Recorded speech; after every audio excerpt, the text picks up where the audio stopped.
The history of one of Denver's oldest saloons is really the history of the man that made it one of the most famous drinking places in the West. Henry H. Zeits. His life is something of a legend. It's filled with adventure, famous characters from the West, and a life lived unapologetically and to the fullest. Zeits's life reflects the romance of the Western frontiersman, untamed, celebrated, and replicated in stories and movies. Except everything really happened in Zeits's life.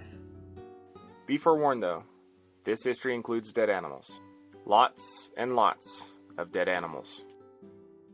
The Saloon is the Buckhorn Exchange, established in 1893 and sitting modestly in Denver as it has for the past 118 years, sitting at 1000 Osage Street in Denver, Colorado.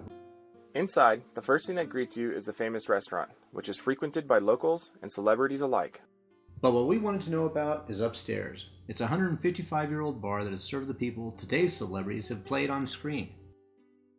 We were able to catch up with Chris Murray, one of the Buckhorn's managers, who was nice enough to give us a history lesson. The building was built in 1888. It was a warehouse for Niff Beer Brewery, one of Denver's first breweries. The brewery was located across the tracks, and this was their warehouse and offices. There are 13 rooms up here on the second floor, and the warehouse was downstairs. And then Henry Zeits bought the place in 1893. Zeits had the kind of life that you would typically only find in a novel. He left home when he was only 10 years old, and he went west. He rode the range, doing odd jobs, and he met Sitting Bull. He worked as a scout for Buffalo Bill, earning the nickname Shorty in the process. He ended up in Leadville, Colorado, made famous for its silver mines, and he met one of the richest of those miners to ever live, and that meeting would lead him to create one of the oldest saloons in the area. He was the bodyguard for Horace Tabor up in the silver mines. When the United States went to the gold standard in '93, the silver mines shut down. Henry, who knew all the railroad workers, they always complained there was no place to eat or drink close to work. So Henry's father, Theodore Zeits, opened up a saloon in downtown Denver in 1871.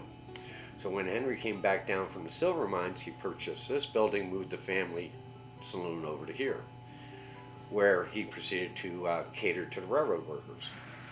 He got along really well with them and their families. He would cash their paychecks for them. But when they cashed their paychecks, he would only give a percentage of the paychecks back to the workers. Then the wives would come over later in the day and get the other part of the paychecks. Okay. So he worked both sides of the fence. Okay. The saloon was immensely successful and quickly became woven into the fabric of a growing Denver. It also reflected Henry's love of hunting in the West and became stuffed with knickknacks collected from his many years of adventure. His reputation for adventure and his knowledge of hunting in the Rockies attracted none other than Teddy Roosevelt, who asked Henry to guide him on his many hunts in Colorado. But, as we found out, despite his wild past, his fame and fortune were really made through the bar, which turned out to be Henry's family legacy. This is the same bar then. Right. When the family immigrated from Essen, Germany, they brought the family business with them, which is the bar. Really? The front bar, back bar, the center mirror and the mirror on that end are the original mirrors from Germany. Oh, yeah. So it went from Essen, Germany to New York by boat, New York to the Great Lakes by the Erie Canal, Great Lakes to Prairie du Chien by train, where it was set up in a saloon there for a couple of years. And in 1871, it came down to Denver in ox carts. Wow. So this thing, the bar itself, and that is, I mean, what would, how, 150 years old? As far as I know, it was hand carved in 1856. Oh, it's made of white oak. In Germany. Yeah. Wow. The reputation of Henry's Saloon and restaurant grew through the area and abroad, and it's attracted an immense amount of celebrities over the years. From presidents, 5 total, to movie stars, professional athletes, writers, and every other kind in between. Of particular note was Buffalo Bill, Henry's former employer, who lived close by in Golden and frequented the Buckhorn on a regular basis. So often, in fact, his favorite drink was named after him and placed on the menu. You were telling me earlier about a mixed drink that Buffalo Bill Cody. Yeah, Buffalo Bill cocktail, right? used to come in here, and he used to drink rye whiskey and hard cider. We tweaked it over a little over the years, and now we make a bourbon apple juice. So you've been serving that drink for 118 years now. Okay. Is it Or a variation of that drink. Is it a popular drink? It's very popular. People look at it and say bourbon apple juice, but once they try it, it's really refreshing. Wow. Can I make you one? Absolutely.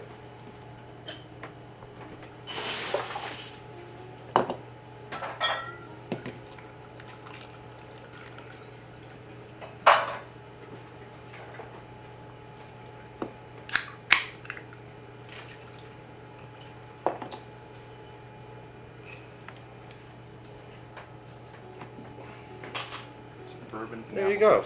118-year-old drink. Buffalo Yeah. Bill Cody. Now, Buffalo Bill Cody was a man's man, so we can't say that this is a girly drink, right? Right. And also, from what I've heard of stories, his doctor said he can only have one drink, so we got a very large glass. That's good.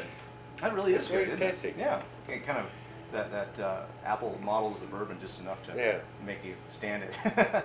Throughout his life, Henry Zeits was a passionate outdoorsman and hunter, and almost every single piece in the collection at the Buckhorn was taken by Zeits himself. Just about every piece in the collection has a unique story to it, from the huge elk missing its 2 front teeth to this, the elk dork, that's right, elk dork on display towards the back of the restaurant. According to legend, Henry kept this piece behind the bar when he worked the saloon, and used it to keep unruly customers in line. Not completely unrelated to the elk dork, the Buckhorn has been serving Rocky Mountain Oysters since the day they opened, and they've become insanely popular.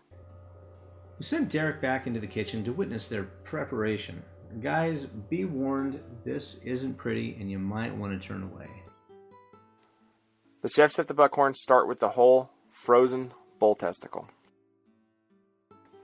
After removing the skin, they split the testicle and then slice it thinly, making it easier to prepare. Slices are thawed, battered and floured in breadcrumbs, and then dropped into the deep fryer. Once cooked to a crispy brown, the slices are then plated and garnished with a sour cream horseradish and cocktail dipping sauce. Okay, well, I guess we should try. Are you going to try it with me? Yeah. What do you suggest? I like the sour cream. Sour cream? Okay. You just pop the whole thing in there? Mm-hmm.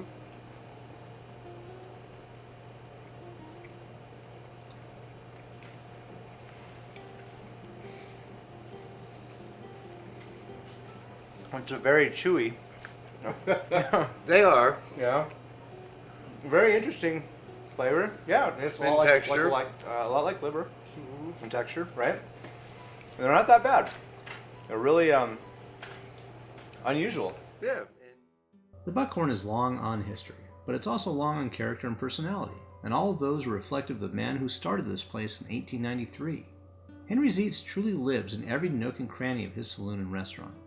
But the Buckhorn is more than simply an old building, saloon, and restaurant. It's a time machine that will transport you back to Henry's day, where you can share cocktails with Colonel Bill Cody, where you can lean against a 156-year-old bar just like Teddy Roosevelt, and where you can see what Denver was like when it was a small mining town, rowdy and still part of the frontier.